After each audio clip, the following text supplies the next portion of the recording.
10-28 കൊല്ലം മുമ്പ് ഇറങ്ങിയ ഒരു സിനിമയിൽ ഒരു ഡയലോഗ് ഉണ്ടായിരുന്നു. അവൻ വരും, എന്റെ ചാത്തന്മാർ അവനെ ഇവിടെ കൊണ്ടുവരും. സിനിമ ഏതാ? 6-ാം തമ്പുരാൻ എന്നാണ്. കൊളപ്പുള്ളി അപ്പൻ എന്ന് പറയുന്ന നരേന്ദ്രപ്രസാദ് അവതരിപ്പിച്ച കഥാപാത്രം പറയുന്നുണ്ട്, മോഹൻലാൽ അവതരിപ്പിച്ച കഥാപാത്രത്തിന്റെ ആ നായക സ്ഥാനത്തുള്ള കഥാപാത്രം ആ കൊളപ്പുള്ളിയിലേക്ക് വരും എന്നുള്ളത്, കൊണ്ടുവരുന്നത് ചാത്തന്മാരായിരിക്കും എന്ന് ദീർഘദൃഷ്ടിയോടുകൂടി തന്നെ അന്ന് പറഞ്ഞു വെച്ചതുപോലെ ഈ പറവൂരിന്റെ കൊളപ്പുള്ളി അപ്പനായിട്ടുള്ള വി ഡി സതീശന്റെ കുട്ടിച്ചാത്തന്മാരായിട്ടുള്ള ഷാഫി പറമ്പിലും രാഹുൽ മാങ്കൂട്ടത്തിലും കാരണം ഡോക്ടർ സരിൻ പറവൂരിൽ വന്നു. അത് ഇത്രയും നേരത്തെയാക്കി തന്നതിനും പറവൂരിലെ മുഴുവൻ ജനങ്ങൾക്കും കൊളപ്പുള്ളി അപ്പന്റെയും സുഭദ്രയുടെയും പിന്നെ ആ മൂന്നാമത്തെ അമ്മാവന്റെയും ആ ട്രസ്റ്റിനെ പറ്റിയൊക്കെ ബോധ്യപ്പെടുത്തി കൊടുക്കുന്നതിനുമൊക്കെ ഈ നാട് എന്നെന്നും കടപ്പെട്ടിരിക്കും എന്നുള്ളതാണ് എനിക്ക് തോന്നുന്നത്. അപ്പൊ ആ കുട്ടിച്ചാത്തന്മാരെ പറ്റി, അതിന്റെ ഉപാസകനെ പറ്റി പറവൂർ അറിയണം. അതറിയാനും അറിയിക്കാനും ചില ചോദ്യങ്ങൾ പറവൂരിലെ 25 വർഷക്കാലമായി 5 ടേമുകളിലായി ഇവിടെ നിന്ന് ജനപ്രതിനിധിയായി ജയിച്ചു പോയതിന്റെ കണക്ക് അടുത്ത തവണ ഇവിടേക്ക് മത്സരിക്കാൻ വരികയാണെങ്കിൽ, ഞാൻ അങ്ങനെ പറയുന്നുള്ളൂ, വരികയാണെങ്കിൽ ആ സമയത്ത് തീർക്കാൻ നിങ്ങൾക്ക് സാധിക്കണം. അതിനുവേണ്ടി തന്നെയാണ് ഈ വലിയ യജ്ഞം നമ്മൾ തുടങ്ങി വെച്ചിരിക്കുന്നത്. ഇത് പറവൂരിലെ സാധാരണക്കാരായുള്ള ജനങ്ങളോട് ഒരു മനുഷ്യൻ അയാളുടെ രാഷ്ട്രീയത്തിന്റെ വഴികളിൽ ചവിട്ടിക്കേറിയ വഴികളിലൊക്കെ പുറന്തള്ളിയ മാലിന്യം എത്രത്തോളമാണെന്നും അത് പേറേണ്ടി വരുന്ന ഒരു ഭാഗമായി, ഒരു പ്രദേശമായി പറവൂർ എങ്ങനെ അധപ്പതിച്ചിരിക്കുന്നു എന്നുള്ളതും അതിനുള്ള തിരുത്ത് എങ്ങനെ വേണമെന്നുള്ളതൊക്കെ തന്നെയാണ് നമ്മൾ ഇന്നിവിടെ ചർച്ച ചെയ്യാൻ പോകുന്നത്. ഇന്നലെയും ഇന്നുമായിട്ടൊക്കെ പ്രതിപക്ഷ നേതാവിന്റെ ആ നേതാവ് എന്നുള്ള വാക്ക് സാങ്കേതികം മാത്രമാണ് കേട്ടോ, അത് നിങ്ങൾ മനസ്സിലാക്കണം. കാരണം നിയമസഭയിൽ ലീഡർ ഓഫ് ഒപ്പോസിഷൻ എന്നുള്ളതാണ് ഭരണഘടനാപരമായിട്ട് ആ പദവിയെ വിളിക്കുന്നത്. അതിൽ ഒരു ലീഡർ ഉണ്ടായത് കൊണ്ട് മാത്രമാണ് ഈ നേതാവ് എന്നും പ്രതിപക്ഷ നേതാവ് എന്നും നമ്മൾ വിളിക്കേണ്ടി വരുന്നത്. അല്ലാതെ ഒരു നേതൃഗുണവും ഇല്ലാത്ത ഒരു മനുഷ്യൻ ഈ പറവൂരിലെ ജനങ്ങളെ വീണ്ടും വീണ്ടും വിഡ്ഢികളാക്കിക്കൊണ്ട് എന്താണ് തുടർന്നുകൊണ്ടിരുന്നത് എന്നും ഒരുപക്ഷെ കഴിഞ്ഞ അസംബ്ലി തെരഞ്ഞെടുപ്പിന് ശേഷം വെറും 41 സീറ്റിലേക്ക് ചുരുങ്ങിയ UDF-ന്റെ ആ നേതൃസ്ഥാനം അത് ഏറ്റെടുക്കുന്നതിന് വേണ്ടി മുന്നോട്ട് വരുന്നതിന് ത്യാഗപൂർണമായ ചില സാഹചര്യങ്ങളൊക്കെ സൃഷ്ടിച്ചെടുത്തുകൊണ്ട് ഞാനേ ഉള്ളൂ രക്ഷിക്കാൻ, കോൺഗ്രസിനെയും UDF-നെയും രക്ഷിക്കാൻ ഈ കേരളത്തിൽ ഞാനേ ഉള്ളൂ എന്ന് നല്ല വെള്ള ചമഞ്ഞ് അങ്ങനെ ആ പ്രതിപക്ഷ നേതൃസ്ഥാനവും കൈക്കലാക്കിക്കൊണ്ട് കോൺഗ്രസ് എന്ന് പറയുന്ന ഒരു പ്രസ്ഥാനത്തെ എങ്ങനെയാണ് തന്റെ വരുതിക്ക് നിർത്തിയത് എന്നും അതിനുവേണ്ടി എങ്ങനെയാണ് ഞാൻ നേരത്തെ സൂചിപ്പിച്ചതുപോലെയുള്ള ചില കുറുക്കു വഴികൾ ഉപയോഗപ്പെടുത്തിയത് എന്നും അതിനൊക്കെ കണക്ക് പറയിപ്പിക്കുന്നതിന് വേണ്ടി നിങ്ങൾക്ക് കിട്ടിയിരിക്കുന്ന രാഷ്ട്രീയ അവസരം തന്നെയാണ്, പറവൂരിന് കൈവന്നിരിക്കുന്ന രാഷ്ട്രീയ അവസരം തന്നെയാണ് ഇത് എന്നുമാണ് എനിക്ക് തുടക്കത്തിൽ സൂചിപ്പിക്കാനുള്ളത്. ഞാൻ പറവൂരിൽ ഒരു പൊതുയോഗത്തിന് ആദ്യമായിട്ടാണ് വരുന്നത്. കോൺഗ്രസിലുള്ളപ്പോൾ അടുപ്പിക്കില്ലായിരുന്നു, അതാണ് സത്യം. കോൺഗ്രസിലുള്ളപ്പോൾ അടുപ്പിക്കില്ലായിരുന്നു. കാരണം എന്താ? പുകഴ്ത്തി പറയുന്നവരെ വേണ്ടു, ചോദ്യം ചോദിക്കുന്നവരെ വേണ്ട, തെറ്റുകൾ ചൂണ്ടിക്കാണിക്കുന്നവരെ വേണ്ട. നമ്മളൊക്കെ ആ ജനസിൽ പെടുന്ന ആളല്ല. അപ്പൊ അതുകൊണ്ട് തന്നെ ജനാധിപത്യ ബോധത്തിൽ നിന്നുകൊണ്ട് സംസാരിക്കാനും തെറ്റുകൾ തെറ്റുകളാണെന്ന് പറയാനും ശരികളിലേക്ക് തിരുത്തലുകൾ വേണമെന്ന് പറയാനും ഒക്കെ ശീലിച്ചതാണ് എന്റെ ഒരു രാഷ്ട്രീയം. അപ്പൊ അതുകൊണ്ട് പറവൂരിൽ ആദ്യമായി പ്രസംഗിക്കാൻ വന്നത് എന്നെ വരുത്തിയതിന് ബഹുമാനപ്പെട്ട പ്രതിപക്ഷ ആൾക്ക്, നേതാവ് എന്നുള്ള വാക്യത്തോടുകൂടി ഞാൻ അവസാനിപ്പിക്കുകയാണ്, പ്രതിപക്ഷ ആൾക്ക് ഞാൻ എന്റെ നല്ല നമസ്കാരം നേരുകയാണ്. നമ്മള് ഇവിടെ ചർച്ച ചെയ്യേണ്ടുന്ന വിഷയം എങ്ങനെയാണ് കേരളത്തിലെ പ്രതിപക്ഷ രാഷ്ട്രീയം ഈ ഒരു ജീർണാവസ്ഥയിലേക്ക് എത്തിയിരിക്കുന്നത് എന്നുള്ളതാണ്. ഈ ജീർണാവസ്ഥയ്ക്ക് കാരണക്കാരായിട്ടുള്ളവർ ആരൊക്കെ എന്നുള്ളതാണ്. കോൺഗ്രസ് എന്ന് പറഞ്ഞ് ചിലപ്പോഴെങ്കിലും ഒക്കെ നമുക്ക് ഏതെങ്കിലും തരത്തിൽ താല്പര്യം തോന്നുന്ന വിധത്തിൽ രാഷ്ട്രീയ നിലപാട് എപ്പോഴെങ്കിലും എടുത്താൽ ആ നിലപാടിന്റെ പേരിലെങ്കിലും നമുക്ക് ബഹുമാനത്തോടു കൂടി കാണാൻ കഴിഞ്ഞ ഒരു പ്രസ്ഥാനത്തെ അത്തരത്തിൽ ഒരു തരത്തിലുള്ള ഗുണഗണങ്ങൾക്കും ഇനി യോഗ്യമല്ല എന്ന രീതിയിലേക്ക് വരുത്തി തീർക്കുകയും ഒരു കൊട്ടേഷൻ ഗ്യാങ്ങിനെ പോലെ, ഒരു തെമ്മാടി കൂട്ടത്തിനെ പോലെ കോൺഗ്രസിനെ മാറ്റിയെടുക്കുകയും ചെയ്ത ഈ പ്രതിപക്ഷ ആളാകുന്നതിന് വേണ്ടി, സ്വയം കോൺഗ്രസിൽ ആളാകുന്നതിന് വേണ്ടി എന്തൊക്കെ ചെയ്തു കൂട്ടിയെന്നും ആ ചെയ്തു കൂട്ടിയതിന് പറവൂരിന്റെ ജനത കൊടുക്കേണ്ടി വന്ന വില എന്താണ് എന്നുള്ളതൊക്കെ തന്നെയായിരിക്കണം നമ്മൾ ചോദിക്കേണ്ടതും ഉത്തരം പറയിപ്പിക്കേണ്ടതും. ഞാൻ വരുന്നത് പാലക്കാട് നിന്നാണ്. പാലക്കാട് എന്ന് പറയുമ്പോൾ ആ വരുന്നതിനുള്ള കാരണവും നിങ്ങൾക്ക് വളരെ വ്യക്തമായിട്ട് അറിയും. പാലക്കാടിന്റെ MLA എന്ന് പറയുന്ന ഒരു യുവ നേതാവ് കോൺഗ്രസിന്റെ യുവജന സംഘടനയായുള്ള യൂത്ത് കോൺഗ്രസിന്റെ സംസ്ഥാന അധ്യക്ഷ സ്ഥാനത്ത് നിന്ന് ഇന്നലെ രാജിവെച്ചു എന്നുള്ളതാണ് നമ്മൾ മനസ്സിലാക്കുന്നത്. ആ പാർട്ടി ധാർമ്മികമായ ഉത്തരവാദിത്വം ആ നേതാവിലുണ്ട് എന്ന് ആരോപിച്ച് രാജി ചോദിച്ചു വാങ്ങിയതല്ല എന്നാണ് ആ നേതാവ് തന്നെ ഊറ്റം കൊള്ളുന്നത്. അത്തരത്തിലുള്ള ഒരു യുവജന MLA-നെ കഴിഞ്ഞ 10 മാസക്കാലത്തോളമായി ഈ സംസ്ഥാന രാഷ്ട്രീയത്തിൽ കുടിയിരുത്തിയതിനും ആ യുവജന MLA-നെ യുവജന പ്രസ്ഥാനത്തിന്റെ കോൺഗ്രസിന്റെ യുവജന പ്രസ്ഥാനത്തിന്റെ അധ്യക്ഷ സ്ഥാനത്തേക്ക് ഇരിപ്പിടം നൽകിയതിനുമൊക്കെ എന്തായിരുന്നു കാരണം എന്നുള്ളതും ആ കാരണങ്ങൾ എങ്ങനെയാണ് കേരളത്തിലെ രാഷ്ട്രീയത്തിന്റെ ഈ ചീഞ്ഞഴിഞ്ഞ മുഖം നമ്മുടെ മുന്നിലേക്ക് കാഴ്ചവെക്കുന്ന തരത്തിലേക്ക് മാറ്റിയത് എന്നുള്ളതാണ് നമ്മളിവിടെ ചർച്ച ചെയ്യുന്നത്. ഞാൻ നേരത്തെ സൂചിപ്പിച്ചു, കേവലം ഒരു രാത്രി കൊണ്ടുണ്ടായതല്ല ഈ പറയുന്ന സംഭവ വികാസങ്ങളൊന്നും തന്നെ. ഇവിടെ സൂചിപ്പിച്ചതുപോലെ പിതൃതുല്യനായിട്ടുള്ള കോൺഗ്രസിലെ ഒരു തലമുറയ്ക്ക് പ്രായം കൊണ്ട് പിതൃതുല്യനായിട്ടുള്ള ഒരാളെ ഒരുപക്ഷെ ഈ പ്രദേശത്തെ ആദ്യ പരാതിക്കാരിയായി തുറന്ന് ഈ വിഷയങ്ങൾ സംസാരിക്കാൻ തയ്യാറായ പെൺകുട്ടി പിതൃതുല്യ സ്ഥാനത്ത് നിർത്തിക്കൊണ്ട് തന്നെ പറഞ്ഞ ചില കാര്യങ്ങളുണ്ട്. ആ കാര്യങ്ങളുടെ അടിസ്ഥാനത്തിൽ ഇന്നലെ മൈക്ക് വെച്ച് അദ്ദേഹത്തിനോട് ചില ഉത്തരങ്ങൾ തേടിയപ്പോ അദ്ദേഹം പറഞ്ഞ ചില മറുപടികളുണ്ട്. തൂക്കിക്കൊല്ലാൻ പറ്റുന്ന കുറ്റമാണോ ഞാൻ ആ പറയുന്ന ആള് ചെയ്തത് എന്ന് ചില സന്ദേശങ്ങൾ അയച്ചു. അത് ശരിയായ രീതിയിലല്ല എന്നുള്ളത് താക്കീത് ചെയ്തു. ആ ശീലത്തിൽ നിന്ന് പിൻവാങ്ങണമെന്ന് പറഞ്ഞു. ഇതിനപ്പുറം ഞാൻ എന്ത് ചെയ്യാനാണ് എന്നുള്ളതാണ് ചോദിച്ചത്. അതും ഒരു അച്ഛന്റെ വാത്സല്യത്തിന്റെ രീതിയിൽ ആ പെൺകുട്ടിയെ അതിൽ ആശ്വസിപ്പിച്ചുകൊണ്ട് ഈ നേതാവിനെ തിരുത്താൻ ഞാൻ ശ്രമിച്ചു. ഇതിനപ്പുറം ഞാൻ എന്താണ് ചെയ്യുക എന്നുള്ളതാണ് ചോദിച്ചത്. ഈ പിതാവിനെ ഇത്തരത്തിലാണ് അദ്ദേഹം സ്വന്തം കുടുംബത്തിലും അല്ലെങ്കിൽ ഏറ്റവും വേണ്ടപ്പെട്ട ആളുകളുടെ ഇടയിലും അദ്ദേഹത്തിന്റെ ഉത്തരവാദിത്തപ്പെട്ട പിതൃസ്ഥാനത്ത് നിന്നുകൊണ്ടുള്ള കടമകൾ നിർവഹിക്കുന്നത് എങ്കിൽ അദ്ദേഹം ചെയ്തുകൊണ്ടിരിക്കുന്ന പണി അത് ഒരു അച്ഛന് യോജിച്ചതല്ല. പകരം പെൺകുട്ടികളെ, ചെറുപ്പക്കാരികളെ വീണ്ടും വീണ്ടും ഇത്തരത്തിലുള്ള അനാശാസ്യത്തിന് പ്രേരിപ്പിക്കുന്ന വിധത്തിലേക്ക് ഒരു യുവജന MLA-ക്ക് മുന്നിലേക്ക് കാഴ്ചവെക്കുന്നതിന് തുല്യമായ പ്രവൃത്തിയാണ് അറിഞ്ഞുകൊണ്ട് തന്നെ നടത്തിയത് എന്നുള്ളതാണ് നമ്മൾ മനസ്സിലാക്കേണ്ടത്. ആ പിതാവ് പിതൃതുല്യമായ പ്രവൃത്തിയല്ല ചെയ്തത്. പകരം തന്റെ അധികാരത്തിന് വേണ്ടി തന്നെ ആശ്രയിച്ച, തന്നെ വിശ്വസിച്ച, തന്നെ ഒരു അച്ഛനെ പോലെ കണ്ടിരുന്ന കോൺഗ്രസ് എന്ന് പറയുന്ന ആശയത്തെ പിന്തുടരുന്ന ഒരു പെൺകുട്ടി വന്ന് ആവർത്തിച്ച് പരാതി പറഞ്ഞിട്ടും അതിനെ വളരെ ലഘുവായി എടുത്തുകൊണ്ട് ഇതാണ് മരുന്ന് എന്ന് തീരുമാനിച്ച് അതിനെ പ്രോത്സാഹിപ്പിക്കുന്ന വിധത്തിലേക്ക്, ആ യുവജന നേതാവിനെ അംഗീകരിക്കുന്ന വിധത്തിലേക്ക് ആ പെൺകുട്ടിയുടെ മാനാഭിമാനത്തെ, ആത്മാഭിമാനത്തെ കണ്ടു എന്ന് നടിക്കാതെ തന്നെ അത് ഒരുപക്ഷെ ആ പെൺകുട്ടിയുടെ കഥ മാത്രമല്ല എന്നും എത്രയോ പെൺകുട്ടികളുടെ കഥയാണ് എന്നുമൊക്കെ മനസ്സിലാക്കേണ്ടി വരുന്ന ഒരു സാഹചര്യത്തിലൂടെയാണ് കേരള രാഷ്ട്രീയം പോയിക്കൊണ്ടിരിക്കുന്നത്. അതിന്റെ അടിസ്ഥാനത്തിൽ നമുക്ക് ചോദിക്കാനുള്ള ചോദ്യങ്ങൾ ഓരോന്നായി പ്രതിപക്ഷ നേതാവിനോട് ചോദിക്കുക.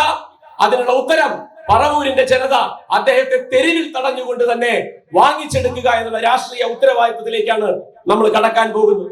ഇവിടെ പറഞ്ഞു കേൾക്കുന്ന കാര്യം പരാതി ഒന്നും വന്നിട്ടില്ലല്ലോ എന്നാണ്. പോലീസിന്റെ മുന്നാകെ, കേസ് അന്വേഷിക്കുന്ന ഉദ്യോഗസ്ഥർക്ക് മുന്നാകെ, ഈ സംസ്ഥാനത്തിന്റെ നീതി നിർവഹണ സംവിധാനങ്ങളുടെ മുന്നിൽ എഴുതപ്പെട്ട പരാതികളൊന്നും വന്നില്ലല്ലോ എന്നാണ്.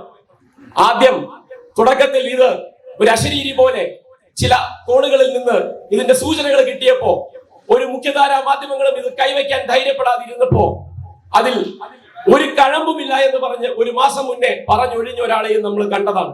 ഇപ്പോ മാധ്യമങ്ങൾ അത് റിപ്പോർട്ട് ചെയ്തപ്പോഴും പറഞ്ഞുകൊണ്ടിരിക്കുന്ന ന്യായം ഒരു പരാതിയും ഉയർന്നിട്ടില്ലല്ലോ എന്നാണ്. എഴുതി നൽകിയ ഒരു പരാതിയും പാർട്ടിക്കകത്ത് പോലും ഞങ്ങൾക്ക് ആർക്കും ലഭിച്ചിട്ടില്ലല്ലോ എന്നുള്ളതാണ്. കേസുണ്ടെങ്കിൽ കേസുമായി മുന്നോട്ട് പോയിക്കൊള്ളാനാണ് നമ്മളോട് വെല്ലുവിളിക്കുന്നത്. ഒരു പക്ഷേ നമ്മളൊക്കെ ധരിച്ചു വെച്ചിരിക്കുന്നതും ഏതെങ്കിലും ഒരു പരാതിക്കാരി പരാതിയുമായി പോലീസിനെ സമീപിക്കുന്നത് വരെ നമുക്കിതില് ചോദിക്കാൻ, നമുക്കിതിലൊരു എവിടെയും ഒരു രാഷ്ട്രീയമായിട്ടുള്ള ഒരു ഇടം ലഭിക്കുന്നില്ല എന്നുള്ളതാണ്. എന്നാൽ ആ ചോദ്യത്തെ നേരെ തിരിച്ചു ചോദിക്കാനാണ് ഞാൻ ആഗ്രഹിക്കുന്നത്. കേരള പൊതുസമൂഹത്തിന്റെ മുന്നിൽ ഒരു പക്ഷേ എഴുതപ്പെട്ട ഒരു പരാതിയും എഴുതി നൽകിയ ഒരു പരാതിയും ഇല്ലാതെ തന്നെ വരുന്ന ദിവസങ്ങളിൽ കേരളത്തിന് ഒരു മോറൽ കോമ്പസ് ഉണ്ട്. ധാർമ്മികമായിട്ടുള്ള ഒരു ദിശാസൂചിക കേരളത്തിന് എല്ലാ കാലത്തും ഉയർത്തിപ്പിടിക്കാനുണ്ടായിരുന്നു. ആ ഉയർത്തിപ്പിടിച്ച ധാർമ്മിക ബോധത്തിന് മുന്നിൽ, മൂല്യത്തിന് മുന്നിൽ വരുന്ന കഥകൾ ഓരോന്നും ഇങ്ങനെ ഒരു മറയുമില്ലാതെ തന്നെ പൊതുസമൂഹത്തിന്റെ മുന്നിലേക്ക് ചർച്ചയാകാൻ പോകുന്ന സമയത്ത് ഇനിയും നിങ്ങൾ എത്ര തവണ എഴുതി തന്ന പരാതിയില്ലല്ലോ, ഒരു കേസ് പോലും രജിസ്റ്റർ ചെയ്തില്ലല്ലോ എന്ന് പറഞ്ഞൊഴിയും എന്ന് തന്നെയാണ് ഞങ്ങൾ ചോദിക്കാൻ പോകുന്നത്. അതായത് ഒരു പക്ഷേ ചരിത്രത്തിൽ ആദ്യമായി പോലീസിന്റെ മുന്നിലേക്ക് എഴുതപ്പെട്ട ഒരു പരാതി പോലും ഇല്ലാതെ കേരളത്തിലെ ഒരു MLA-നെ രാജിവെപ്പിച്ചെടുക്കാനുള്ള രാഷ്ട്രീയ ആർജവത്തിലേക്ക് കേരളത്തിലെ സമൂഹത്തെ ഇടതുപക്ഷം കൂട്ടിക്കൊണ്ടുപോകാൻ പോകുന്ന നാളുകളിലേക്കാണ് നമ്മൾ പോരാട്ടം നയിക്കുന്നത്. ഒരു പരാതിയും ഇല്ലാതെ തന്നെ നിങ്ങൾ ഈ പറഞ്ഞ എഴുതി നൽകിയ പരാതി ഇല്ല എന്നുള്ളതിന്റെ ന്യായത്തെ തന്നെ നിങ്ങളെ തിരിഞ്ഞുകൊത്തുന്ന രീതിയിലേക്ക് ആ പരാതി ഇല്ലാതെ തന്നെ നടപടിയെടുക്കാനും ആ MLA-യുടെ MLA സ്ഥാനം മാത്രമല്ല, ആ നടപടിയുടെ അടുത്ത മുന പോകുന്നത് എങ്ങോട്ടേക്കാണ് എന്നുള്ളതും കൂടി ഞാൻ പറഞ്ഞു തരാം. പ്രതിപക്ഷ നേതൃസ്ഥാനത്ത് ഇരുന്നു കൊണ്ട് ഈ MLA ആകുന്നതിനും നേരത്തെ സൂചിപ്പിച്ചതുപോലെ യുവജന പ്രസ്ഥാനത്തിന്റെ യൂത്ത് കോൺഗ്രസിന്റെ അധ്യക്ഷനാകുന്നതിനൊക്കെ വേണ്ടി ആ സമയത്ത് ലഭിച്ച പരാതികൾ, എഴുതി കിട്ടിയ പരാതികൾ, കേട്ടറിഞ്ഞ പരാതികൾ രാഹുൽ മാങ്കൂട്ടത്തിലും കേരളത്തിന്റെ പ്രതിപക്ഷ നേതാവ് എന്ന പദവിയിൽ പറവൂരിന്റെ MLA എന്ന് പറഞ്ഞിരിക്കുന്ന വെരി ഡീസന്റ് സതീശൻ അല്ലെ, അങ്ങനെയല്ലേ, VD Satheesan, very decent Satheesan, vulgar and disgusting Satheesan, അതാണ് VD. വഷളനും ആഭാസനും ഓഖ്യാനിക്കാൻ തോന്നുന്ന വിധത്തിൽ മാത്രം രാഷ്ട്രീയം പറയാനും പെരുമാറാനും അറിയുന്ന വൾഗർ ആൻഡ് ഡിസ്ഗസ്റ്റിംഗ് സതീശനെ കൊണ്ട്, പാലക്കാടിന്റെ MLA-യെ കൊണ്ട് എഴുതി നൽകിയ ഒരു പരാതി പോലും രജിസ്റ്റർ ചെയ്യിക്കാതെ തന്നെ മാനാഭിമാനം നഷ്ടപ്പെട്ട യുവതികൾ പറയുന്ന യഥാർത്ഥ കഥകൾ പൊതുസമൂഹത്തിലേക്ക് ചർച്ചയാക്കിക്കൊണ്ട് ആ പെൺകുട്ടികളെ പരാതിയുമായി ബന്ധപ്പെട്ട് ഇനി ഉണ്ടാകാൻ പോകുന്ന അപകീർത്തികരമായ കാര്യങ്ങളിലേക്ക് റിനിയൊക്കെ നേരിടേണ്ടി വന്ന സാഹചര്യത്തെ പറ്റി ഇവിടെ സ്വാഗത പ്രാസംഗികൻ നിതിൻ, നിങ്ങളുടെ ഏരിയ സെക്രട്ടറി പറഞ്ഞു. എന്റെ സ്ഥലത്ത് നിന്നുള്ള ഒരു MP തന്നെയാണ് ഇന്ന് രാവിലെ മോർണിംഗ് വാക്കിന്റെ ഇടയിൽ ആഭാസത്തരമൊക്കെ വിളിച്ചു പറഞ്ഞത്. അപ്പൊ അതുകൊണ്ട് തന്നെ പറയുന്നു, കേരളത്തിന്റെ പൊതുസമൂഹത്തിന് മുന്നിലേക്ക് ഈ പെൺകുട്ടികളെല്ലാം അവരുടെ ദുഃഖകരമായ സത്യങ്ങൾ വിളിച്ചു പറയും, അവസ്ഥകൾ വിളിച്ചു പറയും. അത് ആവർത്തിച്ച് പറയപ്പെടും. കാരണം അടുത്ത 6 മാസത്തേക്ക് അത്രമാത്രം ചീഞ്ഞളിഞ്ഞ കഥകൾ പറയാൻ ഇവിടെ അനുഭവങ്ങൾ, ദുരനുഭവങ്ങൾ ഉണ്ടായ പെൺകുട്ടികളുണ്ട്, സ്ത്രീകളുണ്ട്, അമ്മമാരുണ്ട്, അമ്മൂമ്മമാരുണ്ടോ എന്ന് എനിക്കറിയില്ല. അതെനിക്ക് അറിയാത്തത് കൊണ്ട് ഞാനത് പറയാൻ ആളല്ല. ഇതൊരു അസുഖമാണോ എന്ന് ചോദിച്ചാൽ ഞാൻ അതിലേക്കും കൂടി വരാം. അപ്പൊ ഞാൻ പറഞ്ഞത് ശ്രദ്ധിച്ച് കേട്ടുകൊള്ളണം. ഇവര് നമ്മളോട് നാഴിക്ക് 40 വട്ടം ചോദിക്കുന്ന, എഴുതി തന്ന ഒരു പരാതിയുണ്ടോ, പോലീസിൽ പരാതിയുണ്ടോ, പാർട്ടിക്ക് അകത്ത് തന്നെ പരാതി കിട്ടിയിട്ടില്ലല്ലോ എന്ന് നിങ്ങൾ ആവർത്തിച്ച് പറയുമ്പോ ഇതൊരു 2-3 ദിവസം കഴിയുമ്പോഴേക്കും അങ്ങ് തണുക്കും. അങ്ങനെ ആകുമ്പോഴേക്കും ബീഹാറിൽ പോയ മറ്റേ പുള്ളിക്ക് ഇങ്ങോട്ട് വേഗം വരാം. ആരാ ബീഹാറിൽ പോയി ഒളിച്ചു താമസിക്കുന്നത് അറിയോ? ഇന്നലെ വരെ പാർലമെന്റ് നടന്നിരുന്നു എന്നുള്ളത് കൊണ്ട് 21-ാം തീയതി വരെ ഡൽഹിയിലെ പാർലമെന്റിലായിരുന്നു ഒളിച്ചു താമസിച്ചിരുന്നത്. ഇന്ന് നേരെ പോയിരിക്കുന്നത് ബീഹാറിലേക്കാണ്. പറച്ചിൽ രാഹുൽ ഗാന്ധിയുടെ കൂടെ നടക്കാനാണെന്നാണ്.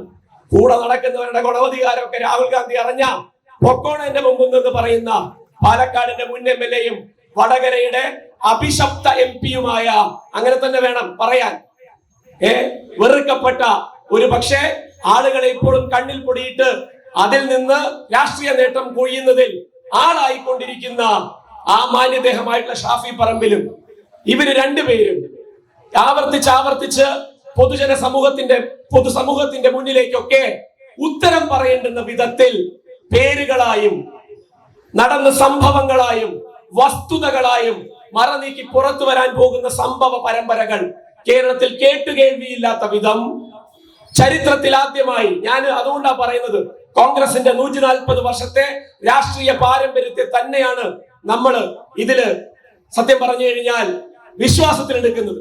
ആ രാഷ്ട്രീയ പാരമ്പര്യം നിങ്ങൾക്ക് അവകാശപ്പെടാനുണ്ടെങ്കിൽ കോൺഗ്രസിന്റെ ദേശീയ നേതൃത്വത്തോട് നമ്മൾ ചോദിക്കുന്ന ചോദ്യം, ഈ കഥകൾക്കൊക്കെ നിങ്ങൾക്ക് എന്ത് ഉത്തരമാണ് തരാനുള്ളത് എന്നാണ്.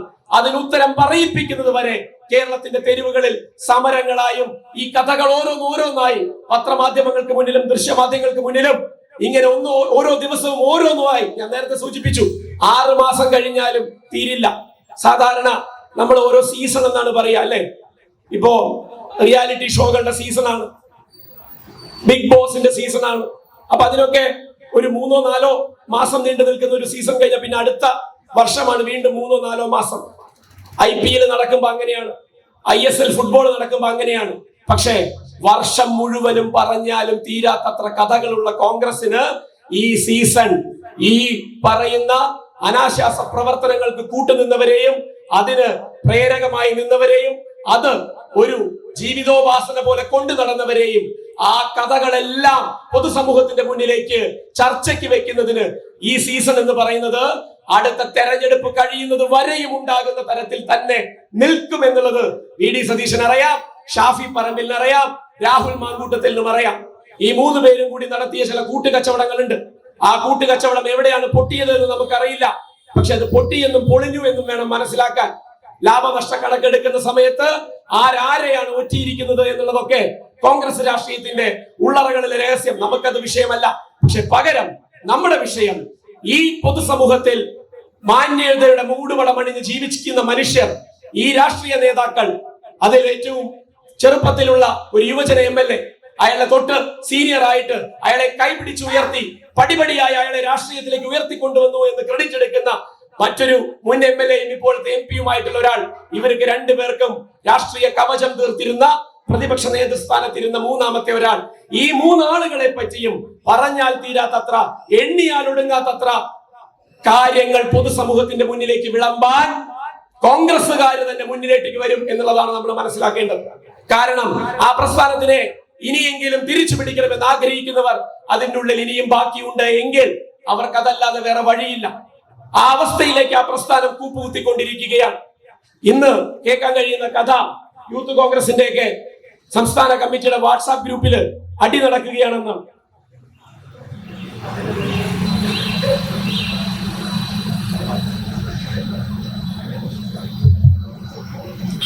കാരണം യൂത്ത് കോൺഗ്രസിന് വൈസ് പ്രസിഡന്റുമാർ കുറെ ഉണ്ട്. ഇതിൽ ഏത് വൈസ് പ്രസിഡന്റിനെ പ്രസിഡന്റ് ആക്കണം എന്ന് അവർ ഇപ്പോഴേ ചർച്ച തുടങ്ങി. ഇതെന്താ സംഭവിച്ചത് എന്നുള്ളതല്ല അവരുടെ വിഷയം, അടുത്ത പ്രസിഡന്റ് ആരാകണം എന്നുള്ളതാണ് വിഷയം. അപ്പോ ഒരു കൂട്ടം മറ്റൊരു കൂട്ടത്തിനോട് പറയുന്നത്, ഇപ്പൊ കൂട്ടമാണല്ലോ, ഒരു മാങ്കൂട്ടം, പിന്നെ ഒരു തെങ്ങും തോട്ടം, അങ്ങനെ കുറെ കൂട്ടങ്ങളാണിത്. അപ്പോ ഒരു കൂട്ടം മറ്റൊരു കൂട്ടത്തിനോട് പറയുന്നത്, പിന്നിൽ നിന്ന് കുത്തിയത് നിങ്ങൾ തന്നെയാണ്, എന്നിട്ട് നിങ്ങൾ ഇനി അധ്യക്ഷ സ്ഥാനത്തേക്ക് പോകുമ്പോ ഞങ്ങൾ പിന്നിൽ നിന്ന് കുത്തി കാണിച്ചു തരാം. ഞാൻ അതുകൊണ്ടാണ് നേരത്തെ പറഞ്ഞത്, കഥകൾ തീരില്ല എന്ന്. ചീഞ്ഞു നാറുന്ന കഥകൾ, 2 തവണ പ്രതിപക്ഷത്തിരിക്കേണ്ടി വന്നതിന്റെ ജാള്യത, ആ ചളിപ്പും കൊണ്ട് നടക്കുകയാണ് ഇത്രയും കാലം ഉണ്ടായിരുന്നത്. അതുകൊണ്ട് സ്വാഭാവികമായ ഒരു തിരിച്ചുവരവ് കേരള ജനത കോൺഗ്രസിന് നൽകുമെന്നും കോൺഗ്രസ് അത് അർഹിക്കുന്നു എന്നും UDFന് രാഷ്ട്രീയമായിട്ടുള്ള ആ ഒരു മേധാവിത്വമുണ്ട് എന്നും ഒക്കെയായിരുന്നു ഇവിടുത്തെ മുഖ്യധാരാ മാധ്യമങ്ങളെ വരെ കൂട്ടുപിടിച്ചുകൊണ്ട്, ഇവിടുത്തെ ഇടതുപക്ഷ ഭരണത്തെ ഡിസ്ക്രെഡിറ്റ് ചെയ്തുകൊണ്ട്, ഇകഴ്ത്തി കാണിച്ചുകൊണ്ട് പൊതുസമൂഹത്തിന്റെ മുന്നിലേക്ക് കുറവുകളും കുറ്റങ്ങളുമുള്ള ഭരണമാണ് നടക്കുന്നത് എന്ന് യാതൊരു തെളിവിന്റെയും അടിസ്ഥാനമില്ലാതെ വിളിച്ചു പറഞ്ഞ ആളുകൾ, തെളിവുണ്ടെന്ന് പറഞ്ഞ് കോടതിയിൽ പോയപ്പോ ആ പോയതിനൊക്കെയും കോടതി താക്കീതുമായി ചെവിക്ക് പിടിച്ച് പറഞ്ഞു വിട്ടവർ, അവരാണ് നമ്മളോട് തെളിവ് ചോദിക്കുന്നത്. CPM അല്ല ഈ കാര്യങ്ങളൊന്നും പൊതുസമൂഹത്തിന്റെ മുന്നിലേക്ക് വിളിച്ചു പറയുന്നത്. അതിനിരയാക്കപ്പെട്ടവരാണ്. ആ ഇരയാക്കപ്പെട്ടവർ അവർക്ക് സ്വീകാര്യമായ വഴികളിലൂടെ തന്നെയായിരിക്കും അത് വിളിച്ചു പറയുന്നത്. അവർക്ക് അതിനുള്ള സൗകര്യമേ തൽക്കാലമുള്ളൂ. കാരണം ഇതൊന്നും കേസാവില്ല എന്നുള്ള ധൈര്യത്തിലല്ലേ ആ യുവജന MLA ഇതൊക്കെ ചെയ്തു കൂട്ടിയത്. അതേ ധൈര്യം തന്നെ ഇതൊന്നും കേസാക്കാൻ ഒരു പെൺകുട്ടിയും മുന്നോട്ട് വരില്ല. ഒരു പെൺകുട്ടിയും ഇതൊന്നും തുറന്നു പറയാൻ ധൈര്യപ്പെടില്ല. കാരണം അവളുടെ ജീവിതം കൂടിയാണ് താറുമാറാകുന്നത്. അപ്പൊ ഏതൊരു ചിന്തയുടെ പുറത്താണോ ഇതിൽ നിന്നൊക്കെ രക്ഷപ്പെടാമെന്നും ഇത് തേച്ചു മാച്ച് കളയാമെന്നും വിചാരിച്ചിരുന്നത്, അതേ ചിന്തയുടെ പേരിൽ തന്നെ, അതേ തോന്നലിന്റെ അടിസ്ഥാനത്തിൽ തന്നെ ഇതൊന്നും കേസാക്കാതെ തന്നെ, ഇത് കേസായാൽ അത് തേച്ചു മാച്ച് കളയാനുള്ള വഴികളിലൂടെ ഇടയ്ക്കിടയ്ക്ക് ഈ പറയുന്ന രാഹുൽ മാങ്കൂട്ടത്തിൽ കേസ് വന്നാൽ ഞാൻ നോക്കാന്ന് പറയുന്നത് അങ്ങനെയാണ്. ഇത് കേസാവുന്ന സമയത്ത് അതിന്റെ പഴുതുകൾ എന്താണെന്ന് ആലോചിച്ച് വെച്ചിരിക്കുകയാണ്. ആ പഴുതുകളിലൂടെ രക്ഷപ്പെടാമെന്നാണ് ആവർത്തിച്ച് വീണ്ടും വീണ്ടും നമ്മുടെ മുന്നിലേക്ക് പറഞ്ഞുകൊണ്ടിരിക്കുന്നത്. അതുകൊണ്ട് തന്നെയാണ് ഞാൻ പറയുന്നത്, ഇത് കേസാക്കാതെ തന്നെ ഇയാളെ ആ സ്ഥാനത്ത് നിന്ന് ഇറക്കി വിടാൻ പറ്റുമെന്ന് നമുക്ക് നോക്കാമെന്ന്. പാലക്കാട്ടേക്ക് ഇന്ന് വരേണ്ടതായിരുന്നു. അവിടെ ഒരു മുനിസിപ്പൽ ബസ് സ്റ്റാൻഡിന്റെ ഉദ്ഘാടനം നടക്കുകയാണ്. അതിന്റെ വിശിഷ്ടാതിഥിയായിട്ട് വരേണ്ട ആള് അടൂരത്തെ വീട്ടിൽ നിന്ന് പുറപ്പെട്ടിട്ടില്ല. പാലക്കാടിന്റെ ജനപ്രതിനിധി അടൂരിൽ വീട്ടിൽ നിന്ന് പുറപ്പെട്ടിട്ടില്ല.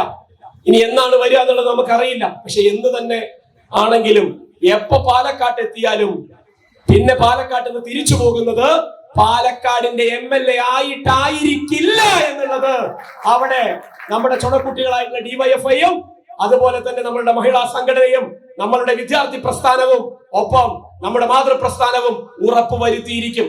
ഒരു തവണ കൂടി മാത്രമേ രാഹുൽ മാങ്കൂട്ടത്തിൽ ഇനി പാലക്കാട്ടേക്ക് പാലക്കാടിന്റെ MLA എന്ന് പറഞ്ഞു വരികയുള്ളൂ. തിരിച്ചു പോകുമ്പോ ആ പദവിയിൽ നിന്ന് രാഹുൽ മാങ്കൂട്ടത്തിനെ ഇറക്കിയല്ലാതെ പാലക്കാട് വിടേണ്ട ആവശ്യം ഇനി എന്തായാലും വരില്ല. അത് ഉറപ്പിക്കാം. അല്ലെങ്കിൽ പിന്നെ ഇനി ഒരിക്കലും പാലക്കാട്ടേക്ക് വരില്ല. കാരണം ഒളിച്ചു താമസിക്കാൻ പറ്റിയ ഇടം ഏതാണെന്ന് അന്വേഷിച്ചുകൊണ്ടിരിക്കുകയാണ് ഇപ്പോ. ഈ സംസ്ഥാനത്തിലെ പോലീസ് എന്ന് പറഞ്ഞാൽ കാസർഗോഡ് മുതൽ തിരുവനന്തപുരം വരെ എവിടെ പോയി ഒളിച്ചാലും പിടിക്കും എന്നുള്ളത് അറിയാം. അപ്പോ കേരളത്തിന് പുറത്ത് പോയി താമസിക്കാനാണെങ്കിൽ കോൺഗ്രസിന്റെ ഭരണമുള്ള സ്ഥലങ്ങളൊന്നും അധികം ഇല്ല. ആകെയുള്ളത് കർണാടകയും തെലുങ്കാനയുമാണ്. പിന്നെ ഒരു ഹിമാചൽ പ്രദേശും ഉണ്ട്.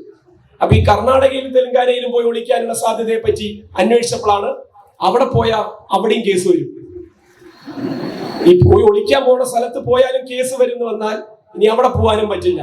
പിന്നെ പണ്ട് പഠിച്ച സ്ഥലം ഡൽഹി യൂണിവേഴ്സിറ്റിയിൽ JNUവിലൊക്കെ പഠിച്ചു എന്നാണ് വെപ്പ്. അറിയില്ല എന്താ പഠിച്ചത് എന്നുള്ളത്. ഇതായിരിക്കും പഠിപ്പ്. അപ്പൊ ആ പഠിപ്പിന്റെ അടിസ്ഥാനത്തിൽ ഈ ഇന്ത്യയിൽ എവിടെ പോയാലും ഒരുപക്ഷെ ഒളിത്താവളം കിട്ടിയെന്ന് വരില്ല. അങ്ങനെയാകുമ്പോ ഇനിയിപ്പോ രാജ്യം വിടാനുള്ളതായിരിക്കും പദ്ധതി. രാജ്യം വിടാനുള്ള പദ്ധതിയിലാണെങ്കിലും അവിടെയും പ്രശ്നം. വേൾഡ് കപ്പ് കാണാനാന്നാ പറഞ്ഞ് ഖത്തറിൽ പോയിട്ടുണ്ട്. കുറച്ചു മുന്നേ ലണ്ടനിലേക്ക് പോയിട്ടുണ്ടായിരുന്നു. UK ഏതോ പരിപാടി ഉദ്ഘാടനം ചെയ്യാനാണെന്ന് പറഞ്ഞു. 4-5 രാജ്യങ്ങളിലൊക്കെ പോയിട്ടുണ്ടെന്ന് പാസ്പോർട്ട് നോക്കിയാൽ ചിലപ്പോൾ നമുക്ക് മനസ്സിലാവും. ഇനി നമ്മളോട് പറയാതെ പോയ രാജ്യങ്ങൾ ഏതൊക്കെയാണെന്ന് അറിയില്ല. നമ്മള് കളിതമാശയ്ക്ക് വേണ്ടി പലപ്പോഴും പറയും രാഹുൽ ഗാന്ധി പട്ടായക്ക് പോകുന്നതാണെന്ന്. ആ പറച്ചിൽ മുഴുവൻ പറഞ്ഞിരുന്നത് സംഘപരിവാറായിരുന്നു. നമ്മൾ അങ്ങനെ ഒരിക്കലും ആ പറച്ചിലേക്ക് ഇപ്പോഴത്തെ ഇന്ത്യയുടെ പ്രതിപക്ഷ നേതാവിനെ ഇകഴ്ത്തി കാണിച്ചിട്ടില്ല. പക്ഷേ രാഹുൽ ഗാന്ധി പട്ടായയിൽ പോയിട്ടില്ലെങ്കിലും രാഹുൽ മാങ്കൂട്ടത്തിൽ പട്ടായയിൽ പോയിട്ടുണ്ടാവും. അത് നമ്മൾ പറയണം. അത് പറച്ചു വെക്കേണ്ട യാതൊരു ആവശ്യമില്ല. അപ്പോ എവിടെ ചെന്ന് ഒളിച്ചാലും എങ്ങനെയൊക്കെ തന്നെ ഇതിൽ നിന്ന് മുങ്ങാൻ ശ്രമിച്ചാലും, ഞാൻ ആദ്യം പറഞ്ഞു പാലക്കാട്ടേക്ക് പാലക്കാടിന്റെ MLA ആയിട്ട് വരാം, സ്വാഗതം, വന്നോളൂ. വന്ന പോലെ തിരിച്ചു പോവില്ല. പാലക്കാടിന്റെ MLA ആയിട്ട് തിരിച്ചു പോവില്ല. ഇനി അല്ല വരാതിരിക്കാനാണ് ഉദ്ദേശിച്ച എങ്ങോട്ടാച്ച പൊക്കോളൂ. പോയിടത്തുനിന്ന് നമ്മൾ പൊക്കിയിരിക്കും. പൊക്കണം എന്ന് നിർബന്ധമൊന്നുമില്ല. ചിലരൊക്കെ നമുക്കത് വേണ്ട പോലെ പറഞ്ഞു തരും. ഇന്ന സ്ഥലത്ത് ഇരിക്കുന്നുണ്ട്, ഇങ്ങനെ പോയാൽ കിട്ടും എന്ന് പറഞ്ഞു തരുന്ന രാഷ്ട്രീയ പ്രബുദ്ധതയാണ് കോൺഗ്രസിൽ ഇപ്പോഴും ഉള്ളത്. കൂടെ നിൽക്കുന്നവനെ ഒറ്റിയും കുതുകാൽ വെട്ടിയും ഇവര് നേടിയതൊക്കെയും അതിലൂടെ തന്നെ അവസാനിക്കാൻ പോകുന്ന ഒരു വിധി വൈപരീത്യത്തിനാണ് പ്രതിപക്ഷ നേതാവിന്റെ നേതൃസ്ഥാനത്തിന് ഇനിയുള്ള ബാക്കിയുള്ള ശിഷ്ടകാലം. ആ ശിഷ്ടകാലം ഞാൻ പറഞ്ഞു.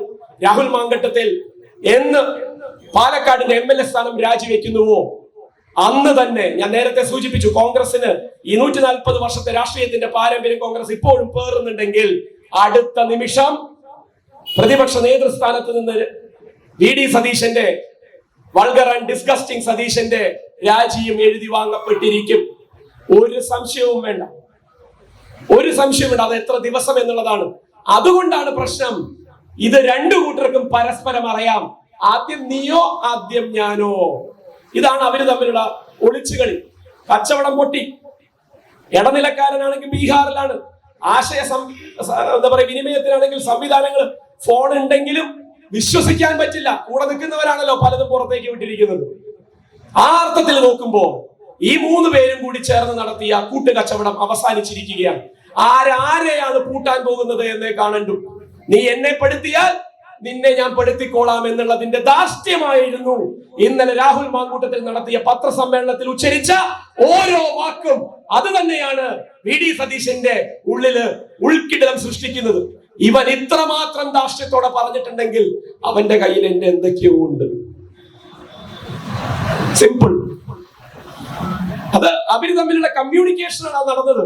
നമ്മളോടല്ല ആ ധാർഷ്ട്യം കാണിച്ചത്. നിങ്ങൾ മനസ്സിലാക്കണം, ആ ധാർഷ്ട്യം കേരള പൊതുസമൂഹത്തിന്റെ മുന്നിലേക്ക് കാണിച്ചു എന്നുള്ളത് ശരി തന്നെ. പക്ഷെ അതിന്റെ മെസ്സേജ് എവിടെ പോയിരിക്കണമെന്ന് അറിയോ? ഇവിടുത്തെ ഓഫീസിലേക്കാ.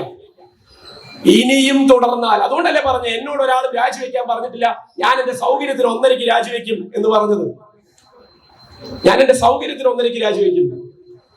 അപ്പൊ ഇവര് തമ്മിൽ ഈ നടക്കുന്ന അന്തർനാടകങ്ങൾ എന്തിന്റെയൊക്കെ പേരിലാണ് കേരള പൊതുസമൂഹത്തെ വിഡ്ഢികളാക്കിക്കൊണ്ടിരിക്കുന്നത് എന്ന് കേരള പൊതുസമൂഹം ആർജവത്തോടെ ഇവരോട് ചോദിച്ചുകൊണ്ടിരിക്കുകയാണ്. അത് തുടർന്നുകൊണ്ടേയിരിക്കും. ഞാൻ നേരത്തെ സൂചിപ്പിച്ച പോലെ തൽക്കാലം ഒരു പരാതിയും എഴുതി നൽകാൻ സൗകര്യമില്ല എന്ന് തന്നെ ഓരോ ഈ ദുരനുഭവത്തിന് ഇരയാകേണ്ടി വന്നവരും ഉറച്ചു തീരുമാനിക്കണം എന്നാണ് എനിക്ക് അവരോട് പറയാനുള്ളത്. നിങ്ങൾ ആ ഉറച്ച നിലപാടിൽ തന്നെ നിൽക്കണം.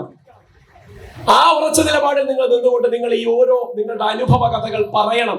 കേരള പൊതുസമൂഹത്തിന്റെ മുന്നിലേക്ക് എത്തട്ടെ. കേരളത്തിന്റെ പ്രജ്വൽ രേവണ്ണയുടെ വീരേതിഹാസങ്ങൾ. ആരാണ് പ്രജ്വൽ രേവണ്ണ? ആരാണ്? ഇരയും വേട്ടക്കാരും എന്നുള്ള പ്രയോഗമൊക്കെ നമ്മൾ എപ്പോഴും നടത്തും അല്ലെ? ഇര എന്ന് വെച്ച് കഴിഞ്ഞാൽ PREY, പ്രേ. പ്രിഡേറ്റർ എന്ന് പറഞ്ഞു കഴിഞ്ഞാൽ ആ ഇരയെ വേട്ടയാടി പിടിക്കുന്ന ഏതൊരു ജീവിയാണെങ്കിലും അത് പ്രിഡേറ്റർ ആണ്.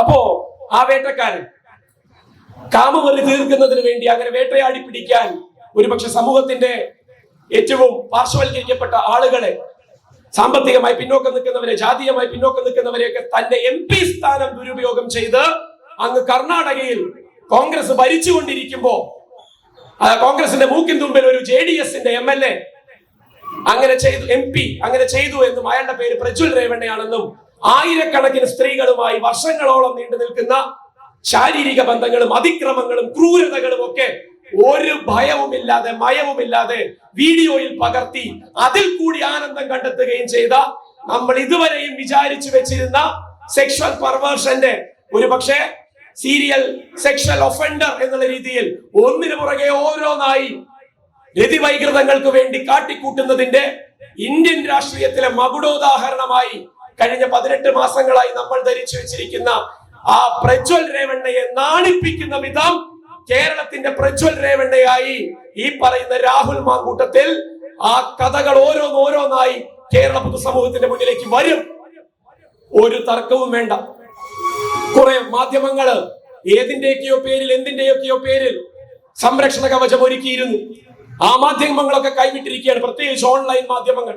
പടച്ചു വിട്ടാ മതി, അത് വായുവിലേക്ക് പടർത്തി വിട്ടാ മതി, അതിങ്ങനെ പ്രവഹിച്ചോളും.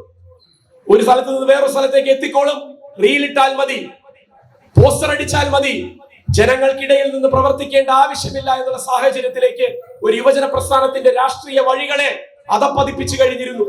അപ്പൊ അതുകൊണ്ട് തന്നെ ഈ കേരളത്തിന്റെ പ്രജ്വൽ രേവണ്ണയെ സംരക്ഷിച്ചു നിർത്തിയത് ആരായിരുന്നു എന്നും, ഈ പ്രജ്വൽ രേവണ്ണയ്ക്ക്, രാഹുൽ മാങ്കൂട്ടത്തിൽ എന്ന് പറയുന്ന കേരളത്തിന്റെ പ്രജ്വൽ രേവണ്ണയ്ക്ക് ഇതിന് ഒത്താശ ചെയ്തു കൊടുത്തിരുന്നവരാരായിരുന്നു എന്നും, ഗർഭചിത്രം നടത്തുന്നതിന് വരെ അവർ ചെയ്ത വഴിവിട്ട സൗകര്യങ്ങൾ എന്തായിരുന്നു എന്നുള്ളതുമൊക്കെ ഇന്ത്യയിലെ നിയമത്തിന്റെ പരിധിയിൽ നിന്നുകൊണ്ടും നമ്മുടെയൊക്കെ മനസാക്ഷിയുടെയും ധാർമ്മിക ബോധത്തിന്റെയും വെളിച്ചത്തിലുമൊക്കെ ചോദ്യം ചെയ്യപ്പെടുന്ന നാളുകളാണ്.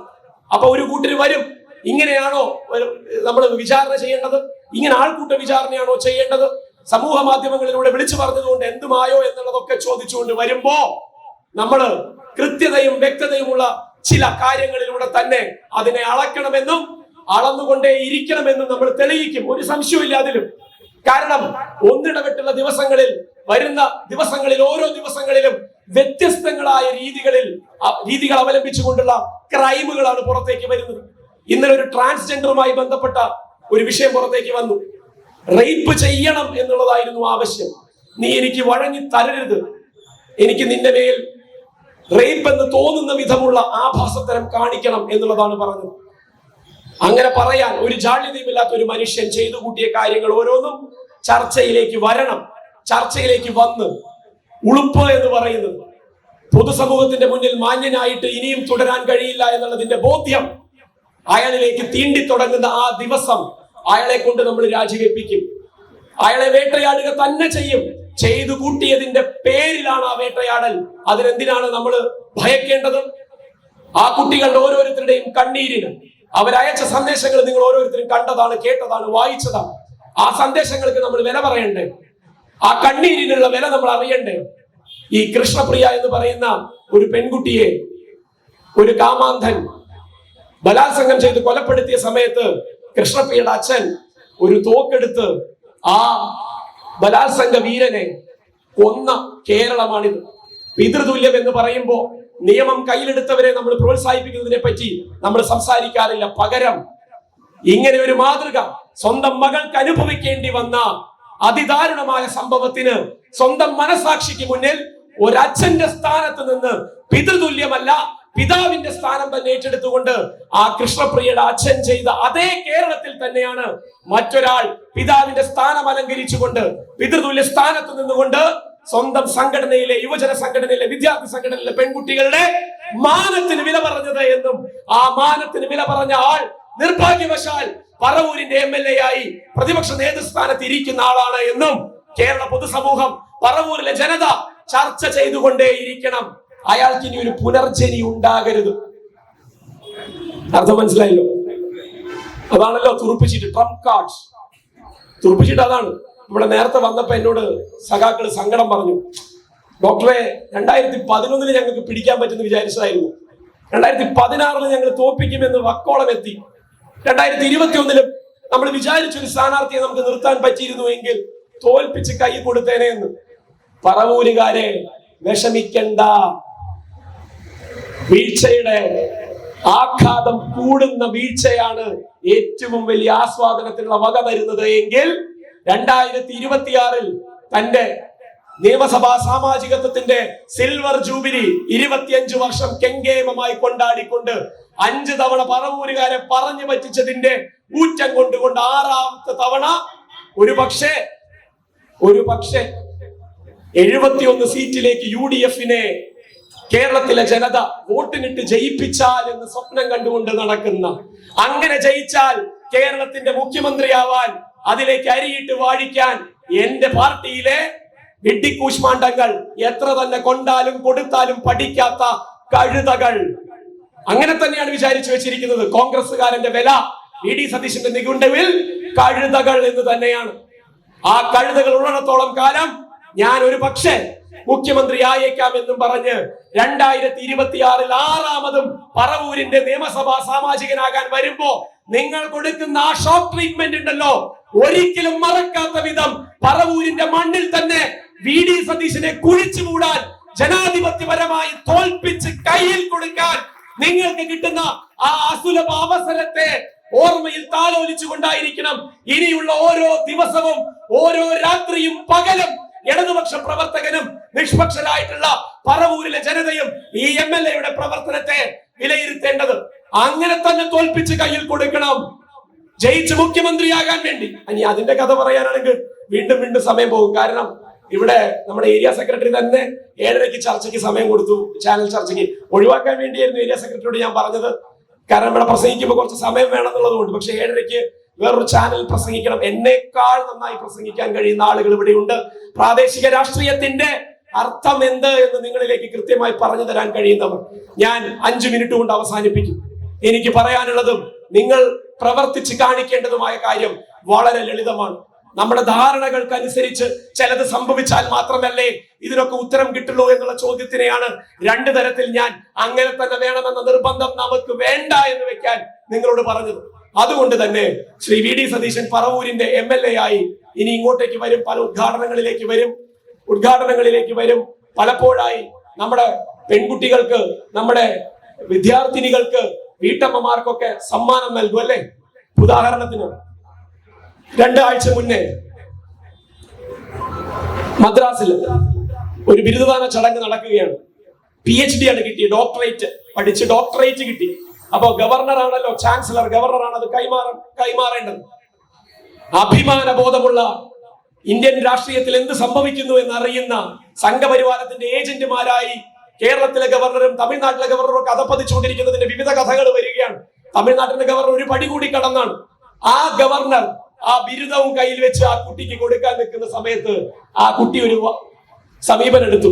തന്റെ കയ്യിൽ നിന്ന് വാങ്ങാൻ സൗകര്യമില്ല. അപ്പുറത്ത് നിൽക്കുന്ന, കൂടെ നിൽക്കുന്ന തന്റെ പ്രൊഫസറുടെ കയ്യിൽ നിന്ന് അത് ഏറ്റുവാങ്ങാനേ എനിക്ക് മനസ്സുള്ളൂ എന്ന് പറഞ്ഞതുപോലെ ഇവിടെ നടക്കുന്ന ഓരോ പൊതുപരിപാടിയിലും VD സതീശന്റെ വില എന്താണെന്ന് കാണിച്ചു കൊടുക്കാൻ ഇവിടുത്തെ പൊതുസമൂഹം തയ്യാറാകണമെന്നുള്ള രാഷ്ട്രീയ ഉത്തരവാദിത്തമാണ് നമ്മൾ ഏറ്റെടുക്കേണ്ടത്. അയാൾ വരുന്ന ചടങ്ങിൽ അയാളിൽ നിന്ന് സമ്മാനം വാങ്ങാൻ നമ്മുടെ പെൺകുട്ടികൾ നാണിക്കണം, നമ്മുടെ വീട്ടമ്മമാർ പുറകിലേക്ക് വലിയണം. മനസ്സില്ലടോ തന്റെ അടുത്ത് നിന്ന് ഇത് വാങ്ങാൻ എന്ന് പറയണം.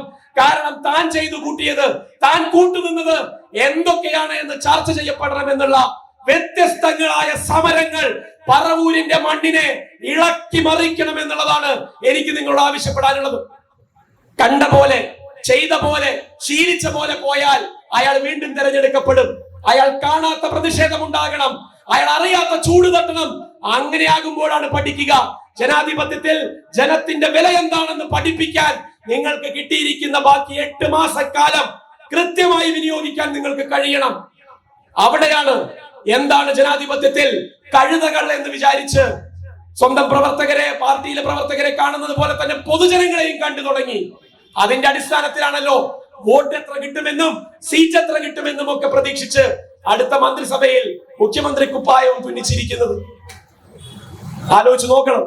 ആ ആളെ തന്നെ നിങ്ങൾ വിചാരണ ചെയ്യണം. നിങ്ങൾ തടയാനൊന്നും പോണ്ട. പരിപാടികളിൽ നിങ്ങൾ കൂട്ടം കൂട്ടമായി ചെന്ന് പങ്കെടുത്ത് ആളുടെ വില എന്താണെന്ന് തെളിയിച്ച് കാണിച്ചു കൊടുക്കുക. ബഹിഷ്കരണത്തിന്റെ രീതികൾ എന്താണെന്ന് പഠിപ്പിച്ചു കൊടുക്കുക. ആ രീതിയിലേക്ക് ജനാധിപത്യത്തിന്റെ പുതിയ സമരമുഖം തുറക്കാൻ, നേരത്തെ പറഞ്ഞ പോലെ എന്റെ കയ്യിലേക്ക് എഴുതപ്പെട്ട പരാതി ഒന്നും കിട്ടിയിട്ടില്ല എന്നല്ലേ പറഞ്ഞത്? പോലീസിന്റെ അടുത്തേക്ക് ഇവരാരും ഇതുവരെ പരാതി ഒന്നും കൊടുത്തിട്ടില്ലല്ലോ എന്നല്ലേ പറഞ്ഞത്? അതിന്റെയൊക്കെ അടിസ്ഥാനത്തിൽ ഞങ്ങൾക്ക് തന്നോട് പരാതിയൊന്നുമില്ല, പക്ഷെ ഇതങ്ങ് അനുഭവിച്ചോ എന്ന് പറയുന്ന രീതിയിലേക്ക് ഓരോ ദിവസവും എന്തിന് ഞാൻ ഈ പറവൂരിന്റെ MLA ആയി തുടരണം, എന്തിന് ഞാൻ ഈ പ്രതിപക്ഷ നേതാവിന്റെ കസേരയിൽ അള്ളിപ്പിടിച്ചിരിക്കണമെന്ന് മനസാക്ഷി കുത്തുണ്ടോ എന്ന് ചോദിച്ചാൽ മനസാക്ഷി ഉണ്ടെങ്കിലല്ലേ ഈ മനസാക്ഷിയിൽ കുത്തുണ്ടാവും.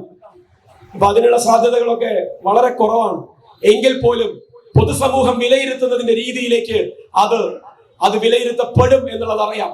ആ രീതിയിലേക്ക് മനസാക്ഷി കുത്തില്ലെങ്കിലും ആ പാർട്ടിയിൽ പിന്നിൽ നിന്ന് കുത്തു കിട്ടും എന്നുള്ളതിൽ ഒരു സംശയമില്ല. അപ്പൊ അതുകൊണ്ട് തന്നെ വീഴ്ത്താൻ ആഗ്രഹിച്ചു നിൽക്കുന്നവർ അവിടെ വിരിച്ച വലയുണ്ട്. ആ വലയിലേക്ക് വീഴാൻ മാത്രമായിരിക്കും ഇനി ഒരു പക്ഷേ പ്രതിപക്ഷ നേതൃസ്ഥാനത്തിൽ നിന്ന് ആ മനുഷ്യന് ഇനി അവസാനത്തെ നിയോഗം. ആ നിയോഗം നല്ല അസലായിട്ട് വെട്ടിപ്പായിട്ട് നിങ്ങൾ കാണിച്ചു കൊടുക്കുക, നിങ്ങളത് നിവർത്തിച്ച് കാണിച്ചു കൊടുക്കുക. ആ രീതിയിലേക്കുള്ള ബഹിഷ്കരണങ്ങളും സമരങ്ങളും ഒക്കെയായി പറവൂരിന്റെ ജനതയുടെ സമരമുഖങ്ങളും സമരമാർഗങ്ങളും മാറണം. അങ്ങനെ പാലക്കാടിന്റെ MLA രാജിവെച്ചൊഴിയുന്ന ദിവസം, പ്രതിപക്ഷ നേതൃസ്ഥാനത്ത് നിന്ന് VD സതീശൻ രാജിവെച്ചൊഴിയുന്ന ദിവസം, ആ ദിവസത്തിന് വേണ്ടി ഈ നാടിന്റെ നീതിന്യായ വ്യവസ്ഥയിൽ നമുക്കുള്ള ആ തീരുമാനങ്ങളിൽ, അതിന്റെ രീതികളിലൊക്കെയുള്ള വിശ്വാസത്തെ എങ്ങനെയൊക്കെ നമുക്ക് ഒരുമിച്ച് കൊണ്ടുപോകാൻ പറ്റുമോ, രണ്ടും ചേരുന്ന രീതിയിലുള്ള സമരങ്ങളായിരിക്കണം നമ്മൾ അവലംബിക്കേണ്ടത്. 2-3 പരാതികൾ ലഭിച്ചിട്ടുണ്ട്. നേരിട്ടുള്ള പരാതികളല്ലാത്തതുകൊണ്ട് അതിന്റെ നിയമമാർഗങ്ങളിൽ എങ്ങനെയാണ് എന്നുള്ളത് തീരുമാനങ്ങൾ വരും. നേരിട്ടുള്ള പരാതികളും ലഭിച്ചുകൊണ്ടേ ഇരിക്കും എന്നുള്ളതിലും ഒരു തർക്കവുമില്ല. പക്ഷെ ഞാൻ പറയുന്നത്, ആ പരാതി ഇല്ലാതെ തന്നെ ഇവരെയൊക്കെ അള്ളിപ്പിടിച്ചിരിക്കുന്ന സ്ഥാനത്ത് നിന്ന് വലിച്ചിറക്കാൻ ജനാധിപത്യത്തിൽ ജനങ്ങൾക്ക് അവകാശമുണ്ടെന്ന് തെളിയിക്കുന്ന പുതിയ സമരമാർഗങ്ങളിലേക്ക് പറവൂരിന്റെ ജനത ഈ വരുന്ന ദിവസങ്ങളിൽ, വരുന്ന മാസങ്ങളിൽ നിങ്ങളുടെ ജനാധിപത്യ ബോധം എടുത്തു കാണിക്കുന്ന വിധമുള്ള പ്രവർത്തനങ്ങളും പ്രതികരണങ്ങളും പ്രതിഷേധങ്ങളുമായിട്ട് ഈ മനുഷ്യനെ പറവൂരിന്റെ മണ്ണിൽ ബഹിഷ്കരിക്കുന്നതിന്റെ പുതിയ രീതികളിലേക്ക് നിങ്ങൾ എത്തുമെന്നുള്ള പ്രതീക്ഷയാണ് എനിക്കുള്ളത്. അതുകൊണ്ട് തന്നെ ഞാൻ ദീർഘമായിട്ട് ഇനി സംസാരിച്ചു പോകുന്നില്ല. ഈ കഥാപാത്രങ്ങൾ നടത്തിയ തെറ്റുകൾ, കുറ്റങ്ങൾ, കുറവുകൾ, അത് ഇതുവരെ പുറത്തു വന്നതിനും അപ്പുറമുള്ള കാര്യങ്ങൾ, അതിലേക്ക് ഓരോന്നിലേക്കുമായിട്ട് ഇനിയുള്ള ദിവസങ്ങളിലും കേരള രാഷ്ട്രീയം വീഴുമ്പോ അവിടെ നമുക്ക് നമ്മുടേതായിട്ടുള്ള രീതിയിലുള്ള അന്തസ്സുള്ള രാഷ്ട്രീയ പ്രവർത്തനം തന്നെ കാണിച്ചു കൊടുക്കണം. ആ രാഷ്ട്രീയ പ്രവർത്തനത്തിന്റെ രീതികളിലൂടെ റിനിയെ ഇങ്ങനെ തേജോവധം ചെയ്യുന്നതാണ് കോൺഗ്രസ്സുകാരന്റെ രീതി എന്ന് പറവൂരിലെ ജനത തിരിച്ചറിയുകയാണ്. റിനി അതിന് വിധേയയാകേണ്ടി വന്നു എന്നുള്ളതാണ് നമ്മളുടെ ദുഃഖം.